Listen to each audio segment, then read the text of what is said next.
ପାହାଚେ ଯଦି ଗଡ଼ି ଆଇଛ ଘରେ ଯଦି ସିଂହ ଦ୍ୱାର ମାଡ଼ି ଆଇଛ 22 ପାହାଚେ ଯଦି ଗଡ଼ି ଆଇଛ ଯଦି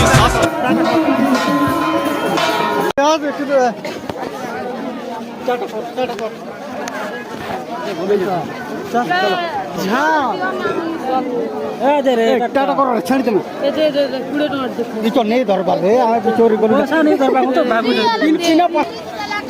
मांगलु এটা বিকুতলা আমার সাং গোটে যে আমার বাচ্চা है कूड़े 50 नहीं है कूड़े दो আমার মিনি বলো